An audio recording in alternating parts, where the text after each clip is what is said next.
Do you want your business to grow faster? Are you open to new and out-of-the-box ways to drive revenues and increase value? How do you imagine the most successful entrepreneurs and business leaders double, triple, or expand their businesses tenfold or more? This is a weekly podcast featuring conversations with business owners, executives, and leaders as we reveal behind-the-scenes details that give you, our listeners, the confidence to pursue your own deal-driven growth. On the show, we discuss a huge variety of deals, everything from large, complex mergers and acquisitions, capital raising, joint ventures, strategic alliances, real estate, affiliate and sponsorship deals, and more, including smaller deals that you can do without significant capital. My name is Corey Kupfer, and I've been supporting deal-driven growth for businesses for over 35 years as a successful entrepreneur, professional negotiator, and attorney. My goal is to help you strategize, plan for, find, and complete deals that will help your company grow faster. Welcome to the DealQuest Podcast. Let's get started. DealQuest community, I'm so excited to introduce you to a remastered episode of the DealQuest Podcast. The podcast has grown so much. We started it about 5 years ago now, at least at the point I'm recording this. In the beginning, had maybe 60 or 80 listeners per episode. We now have many multiples of that. In fact, we've got almost 100 times that. And I realized that there were so many great interviews I did early on in the podcast. In fact, in the first year of the podcast, it wasn't even called DealQuest. It was called Fueling Deals until we rebranded it. And we interviewed some amazing entrepreneurs and deal makers and just amazing stories, amazing content. And I know that so many of our listeners have joined us over the last several years and may not have heard some of those earlier episodes from 5 years ago, 4 years ago, even 3 years ago. So we have picked the best of those old episodes, and the advice and the stories and the experiences are timeless. So we've remastered them, made sure the audio is great, and put in our new intro and outro and that kind of stuff. And we're going to be re-releasing some of these amazing episodes. So look out for them from time to time. And here's one coming up right now. This is a solo cast. And today I want to talk about another key set of principles from my authentic negotiating book, The Top 6 Reasons Negotiations Fail. In my last solo cast, which is a few episodes ago, I talked about the fundamental framework of authentic negotiating, which is my approach to negotiating and the title of my book, which is clarity, detachment, and equilibrium. And if you haven't listened to that episode or read the book and are familiar with that, you may want to go back and listen to that solo cast before you listen to this one, because that is the fundamental framework upon which my book and my negotiating approach on behalf of clients and the workshops that I do and the speeches that I give on negotiating. So you may want to check that out before you come to this one. So again, we're going to talk about the top 6 reasons negotiations fail. And let me tell you what they are not. And this relates to something I always say, right? It's not because you didn't do some course to learn some tactic or counter-tactic to the counter-tactic, okay? Using the good, ethical, authentic tactics is a good thing on top of the more deeper stuff that I'm teaching you that makes more of a difference. It'll give you a little more of an edge. Using manipulative tactics is never a good idea. But even using good tactics lack of the tactics is not the top reasons you fail, because it's much, much deeper. So the top reasons, there are 6. I'm going to run through them, then we're going to go through them in more detail. Number 1, lack of preparation. We're going to talk about that in terms of external and internal preparation. Number 2, ego. Number 3 is fear. Number 4 is rigidity. Number 5 is getting emotional, losing your objectivity. And number 6 is lack of integrity. And there's a twist on the lack of integrity conversation that I'm going to bring up there, because there's the kind of integrity that you think of, and then there's another piece of it that I want to talk about. So let's talk about external preparation. And this ties back, if you did listen to the prior solo cast on clarity, detachment, and equilibrium, this ties back heavily to how you get clarity, right? Which means that you prepare. So by definition, if you do not prepare in the way that I'm going to talk about, you're never going to have the clarity you need to have that first fundamental principle handled and be in the best position to be successful as a negotiator. So what does it take to prepare properly? One is external preparation. And so what are some of the things you want to consider there? Do you know who's on the other side of the table? Meaning the company or organization you're negotiating with. What is their history? What is their style? What have they done before? But also, who is the individual negotiator that you're dealing with? right? That person's personality and personal motivations and approach make a difference.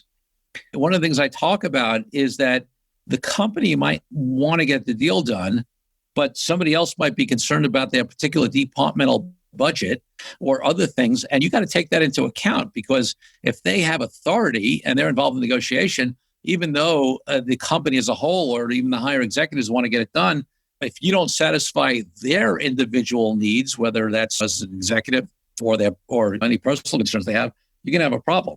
The other question is, have you prepared and accounted for cultural differences? Now, there are books that are written, entire books on cultural differences in negotiation, and I'm not going to get into those in detail, but it's a factor. I've seen deals that have run into trouble because the lack of taking into account cultural details. I'll have an example from when I was very early in my negotiating career. I was a young attorney. I was either in law school. I might have even just been in law school working, but it might have been my first year, where we had a major M&A deal, mergers and acquisition deal, representing a U.S. company. The company on the side was a Japanese company. We actually had a cultural consultant on that deal to help us make sure that there were no faux pas. And of course, I was a junior guy, so I'm just learning all this stuff at the time. And everything went really smoothly until the closing day. And at the closing table, they taught us things, for example, before we get to the closing table, they taught us things, for example, that in Japanese culture, that you don't just take somebody's business card, glance at it, and throw it in your shirt pocket. That's what we do in the U.S. a lot. That's a calling card, and you take it with both hands, and you look at it, and then you put it down in front of you on the table in the place of basically where you honor it. There's a very different approach, at least at that time, and I believe from more recent stuff I've done, that cultural approach is still in place within Japanese culture. So we did all that. And then it comes to signing the deal. And what the consultant had forgot to inform us is that there's a practice in Japanese culture, and not only this is some other cultures as well, where every person who signs the deal, you don't just pick up a pen, any kind of pen, and sign the deal. In fact, even if it's a nice pen, you don't use one pen. Every signer on the deal needs to get a pen, a quality pen, and they keep that pen as a memento of the deal, and they only use it to sign that deal. The consultant had not told us that at that point, and there was a big heaval going on and a lot of talk in Japanese, and we're sitting there trying to figure out what's going on, and that came out, and then there were a lot of apologies that were made. We literally sent somebody out to go buy to the stationery store to go buy nice pens, and the deal got done. But that's just an example of how a little thing can really disrupt it. There are other examples much earlier in the process that can actually blow a deal. So you want to be careful about that. Okay, so now you've done your external research on the market and the other company and the particular negotiator and what is usual for these kind of deals and a lot of the stuff I talked about in the last podcast to get clarity. And that's what you do in preparation externally. But then, like I said on the last Solocast, is all that internal preparation. What are your objectives? How do you know what your true bottom line is? I'm not going to repeat everything I did. That's why I say go back to the last Solocast, because I talk a lot about this in terms of how to get clarity. And what I'm really saying here in the top 6 reasons negotiation fail is that lack of preparation is a key one, which totally ties into, on the flip side, preparing properly and getting the type of clarity you need as the first key element. So the second one is ego. Now let's talk about ego, because ego is something that shows up in a number of ways. For some people, it turns up in the form of pride. And if you come in and you've spent 30 years building your company and you think it's worth X, and somebody makes you an offer of half of X, if you're prideful, you could get upset about that, right? Or if somebody makes a comment that says, hey, you built a good company, but you know what? The technology is lagging. The marketing is a little stale. And you are prideful about that. That could be a problem, right?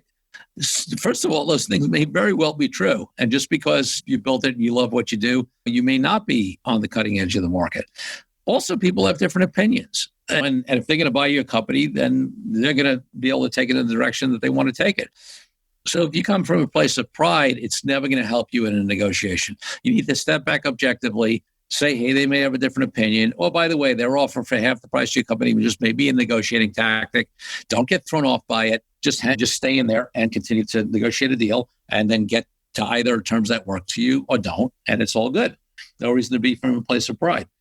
The other big thing is about wanting to be liked. People run into trouble in negotiations because of this desire to be liked. And that causes them sometimes to concede on certain points that they really don't want to concede on. And especially if they haven't done the preparation, the clarity work to know exactly what's acceptable to them and not, it's easy to have this desire to be liked by somebody cause you to concede on things that you shouldn't really concede. So you got to watch out for that. If you're somebody who desires the approval and needs the approval of others, then that could be a pitfall in negotiations. And by the way, all of these particular items I talk about a lot more in my Authentic Negotiating book, which you can pick up on Amazon or Barnes & Noble or Audible, that kind of stuff, Kindle version, all that. Feel free to delve into any of it if you want more. But I'm giving you, this podcast here, just things to watch out for. So another big question that I ask in the whole ego thing is, are you looking to achieve your objective, or do you just want to win? I make a statement often that people sometimes have trouble understanding or disagree with until at least we discuss it further. And that is my assertion that it should never be the goal in a negotiation to win. And some people say, Corey, what are you talking about? I want to get what I want to get. I define the reason I use the word winning particularly is that often, especially in our society, as for entrepreneurs, business executives, we tend to be competitive people often, and we have this desire to win. We like to brag about the negotiations, how much we got the car dealership down on the discount, or how much you negotiated with your web designer to get a cheaper price. First of all, getting somebody down to a lower price may seem like a temporary win, but it's not always the best win because you often don't get the best service. If it's an ongoing relationship and the person can't make a good living or is looking to get it back because they feel like they've been beaten up in the negotiation, it often backfires on you. You see this all the time with the negotiating contractors who are picking a contractor with the lowest bid price, and then they can't finish the job when they build your house or office out because they can't pay their subs. So that's an issue. But also, for me, the concept of winning often engages the ego because of that competitive spirit and the desire to brag and to feel like we've won. And that's often problematic. What I say is what we should do is definitely make sure we achieve our objectives, right? Now, some of you may say that's semantics. So if you achieve your objectives, you won. But again, I think achieving your objectives, you have a clear list of objectives. It's binary when you check against them. When you've done a deal or in the midst of negotiating a deal on whether you've achieved it or not, it's done or not done. You achieved it or you didn't achieve it. And you can look at that much more objectively. Often people judge whether they've won based upon how they feel about the negotiation. And I've had people think they won a negotiation, but if they ever trued it back up to their objectives, if they had them clearly defined, they would find that they don't necessarily mesh. In fact, on the other side, I've actually been often able to use the other side's need to feel like they've won to get exactly what my client wants or what I want in a deal. And I don't care if they feel like they've won as long as I've achieved all my objectives. In fact, allowing them to feel like they've won, setting it up in a way where we trade off something that's not that important to us that because they need to feel like they've won and gotten a concession from you.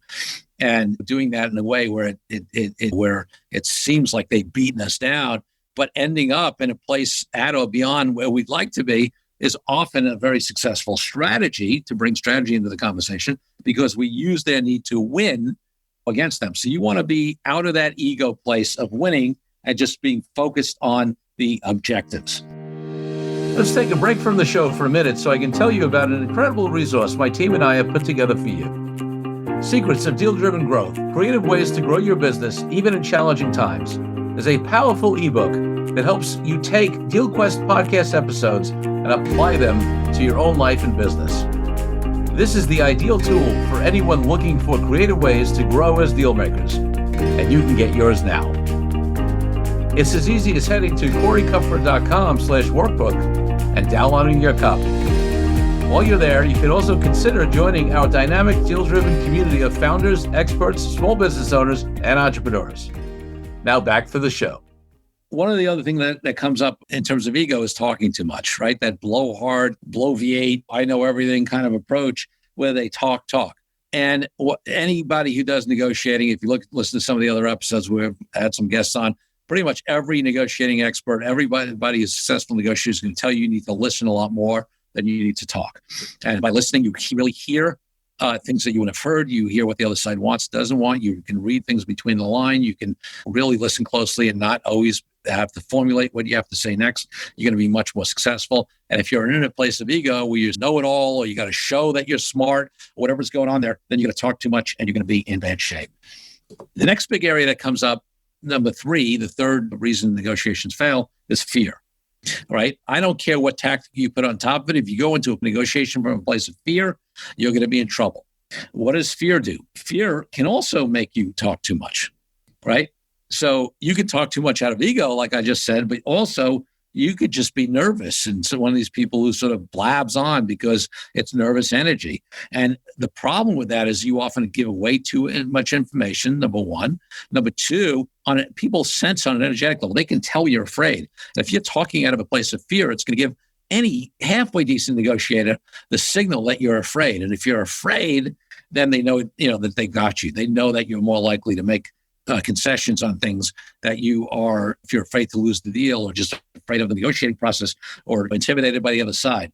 So you got to work on that fear. And listen, with a lot of these kind of things, I talk about this all the time. I talk generally about the conversation of reading body language and things like that. And I had Greg Williams on as a guest on episode 21, and he's an expert on body language. And he and I agree, and frankly, he agreed with me the other side of this. I was wondering when I asked him this question, but he teaches people how to read other people's body language. And that's a great skill to learn. It is not my expertise. I do it naturally, frankly, because I'm so tuned into people, but I'm not somebody who trains particularly on that. Greg Williams is somebody who does. And I'm all in favor of that. What I'm not in favor of, and I think Greg was aligned with me as well, is that there are courses out there that try to teach you how to change your body language to mask things that tells that you don't want to give. So if you look up to the left with your eyes, it means this, so don't do that. Or make sure you lean in when somebody says this. The problem is if you're not doing it naturally, then it's stiff, it's artificial. You're busy thinking about not making this expression or not doing this, not saying that, doing this, and you're not present. You're not listening. You're not connected. You're not tuned in to the negotiation. You're going to run into trouble. So what I always say is instead of spending all kinds of time working on masking the symptoms, right? It's like taking a medication that just handles the symptoms, but not the underlying disease. Instead of that, work on coming into the negotiation, not being in a place of fear, as opposed to masking the fear. And that's the work that I do is talking about how you get to that place where you get clarity, detachment, and equilibrium, where you use the tools that I teach. I'm going to talk about this CPR tool in a later episode, and where you do certain things that have you come in from a place of, if you're clear, if you're detached to the outcome and you maintain your equilibrium, you're not going to be in a place of fear. That's when you're going to be in a strong position to negotiate, as opposed to try to masking the symptoms of the fear. So what else are people afraid of? They're afraid of losing, right? If you go into being afraid of losing, then you're in trouble. They have a fear of failure or fear of success. These are fundamental fears. They come up in life, right? People sabotage themselves in business because they're afraid of failure or they're afraid of success. What it'll mean. They've grown up thinking people who make a lot of money are bad people, and now they subconsciously throw themselves off track, right? Sabotage themselves. So the same things come up in negotiation, right? If you're in a place of failure, fear of success, you're in trouble. So you need to work on that. Fear of the unknown. This is a great example. What you want to do is spend time, if you're afraid, in delving into exactly what the fear is about. Are you afraid of losing the deal? Are you afraid because that deal is going to double your company and make successful at a level that you're uncomfortable with? Or you're afraid of the unknown? Those are different things, and there are different solutions. One of the examples I give in the book, and I give this example a lot when I do workshops and talks because it's really interesting, is I had a client once who had an opportunity for a major deal, a major contract that would more than double his business. And he was excited about it, but he was also afraid. And listen, it's natural, right? That's a big step. There's nothing wrong with having fear. The question is, before we go into negotiation, are you going to work through that fear? Or are you going to go in and try to layer negotiation on top of that fear? So I said to the client, when I spoke, I'd known him for a while, so I knew him pretty well. And I asked him some questions. And I gave him an exercise, which would seem strange to a lot of people. And I gave him a couple of things to do. Because he was worried. He said, Corey, it's going to double. I don't know. Are we going to be able to handle it? Do I have the right personnel in place? Am I going to be able to hire? He had some things on his mind. And what if this goes wrong? What if that goes wrong? And what I really realized is what he was afraid of before he did. So what I told him to do was I said, listen, tonight what I want you to do is go home and I want you to literally write out every single thing that can go wrong on this deal, all of the worst case scenarios, and then think about what you would do or could do about them if they came up. Now, some people say, wait, the guy's afraid and you told him to focus. I'm actually a guy who really believes in focusing on positive energy, not negative, and affirmation. That you told him to focus on the worst, on everything that could go wrong when he's in a place of fear. Does that make sense? I'll tell you, it did make sense. And he came back and he said to me, oh my God, I thought you were crazy when you gave me this exercise. He said, but it was phenomenal. He said, I looked at everything that could possibly go wrong. On this one, we can do this, we can do that, we can do this. On this one, I think we could figure it out. This one, we'd probably be in trouble, but it's super unlikely it's ever going to happen. So I was able to really see everything and I'm ready to go on the deal. And he was comfortable. Why did that exercise work with him? He was afraid of the unknown. Once we made it known by having him write down every possible thing that could happen that was bad, he was able to get connected to it, see it, make it known, have a plan for it, or judge the likelihood of it happening, and make a business decision. Now, if he was afraid of failure, there's no way I would have given him that exercise to do. That would have been crazy. It just would have driven him further into his fear of failure. You need to determine where the fear is coming from, and then there are different exercises that you can do to get out of it. That's just an example.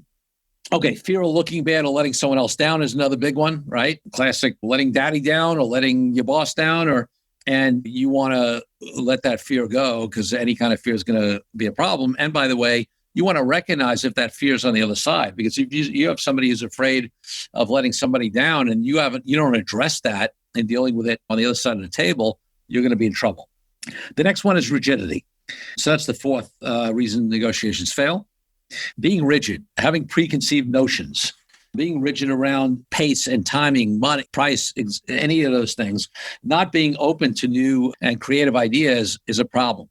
Now, I mentioned this quickly in my last solo cast where I talked about clarity, detachment, and equilibrium, because I often get the question about what's the difference between total clarity, not a penny less, knowing exactly what you want and don't want, and rigidity. And for me, it comes down to the energy. See, when you're in a place of clarity, you're calm, right? There's nothing going on. You just know this works, this doesn't work, okay?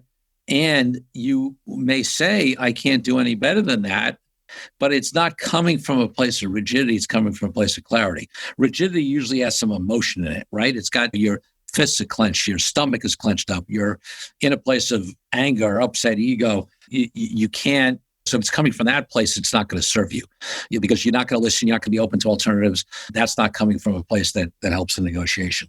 The fifth one is getting emotional, losing objectivity. So this is as a catch-all. We talked about fears and emotion, being ego triggers emotion. Things like scarcity, here's the bottom line.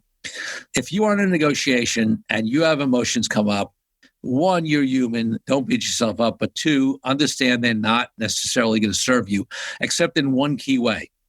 They serve you by being a signal, potentially, that maybe something's off.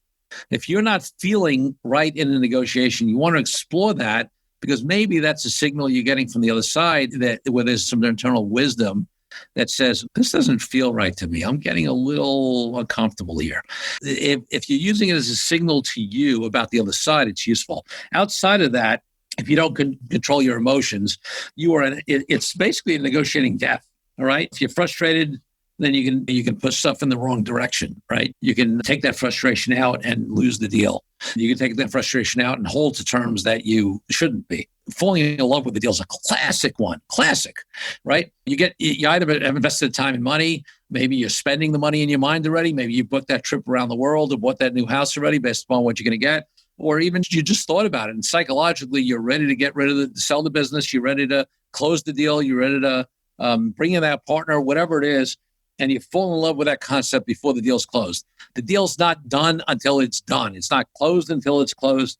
And if you can stay objective and never fall in love with a deal, you're going to be a much stronger negotiator. The final one of the six is lack of integrity. And I spoke earlier in the intro where I said that I'm going to make some distinctions here. One sort of piece of lack of integrity is what you think, and one is one you may not think about. So for me, lack of integrity is not necessarily about somebody's external morals. Of course, if somebody's dishonest or immoral or problematic in that way, you shouldn't be doing business with them. And if you're forced to do business with them somehow, maybe you work for somebody who's doing business with them, you don't have control of that decision, then you got to watch out for that. But lack of integrity for me also is an alignment within a truth, right? The thing with so this is the piece that's more interesting to me, is the other side in integrity. Can you trust them? Are they straight up? That's the one thing. But can you be in integrity with yourself in this deal? See, if you, for some reason, are entering into a deal where you cannot maintain your integrity, you cannot be aligned with your inner truth, you cannot hold to your values, then there's something off. There's something wrong with that. And it should be a signal to you. Like, why is that happening? Why does that feel right? Are you in a scarcity place? Are you desperate for the deal? Have you been intimidated by the other side? What has come up that has thrown you off? And you should never do a deal where you feel out of integrity, whether it's from an ethical or moral point of view, or whether it's from a lack of alignment with your inner truth. Now, it doesn't mean that you actually automatically, when that comes up, don't do a deal. If you can't resolve it, you definitely don't do the deal. But maybe what it is you need to step out and take some time and think about it, or ask certain questions to get you comfortable. Something triggered something being off. But if you ask a clarifying question, maybe you misinterpreted something, or maybe they said it in a way they didn't mean to. So it's at least a signal to explore. But if you cannot get that realigned with your inner integrity, you shouldn't do the deal. And if you do it, it's definitely one of the top 6 reasons that negotiations fail. So with that, I'm going to conclude this episode talking about some of the key elements of authentic negotiating, which again is set forth in my best-selling Amazon best-selling authentic negotiating book. On future episodes, we'll talk about a couple of the other key elements from the book. But for now, thank you for joining me on this episode of DealQuest, where we help you understand how deal-driven growth can be your ticket to freedom. I want to invite you to a unique way to tap into the wisdom and experience of the DealQuest community. The Deal Den is a place where entrepreneurs, high-level executives, and business leaders come together, support each other's growth and success, and share what's working best, as well as what challenges we are facing right now. You will get input not only from me, but from all of our members. We collaborate and serve each other. To join us, go to corykupfer.com/dealden. I'll see you there. I'm Corey Kupfer. Until next week, wishing you the freedom and financial prosperity that I know your DealQuest will bring.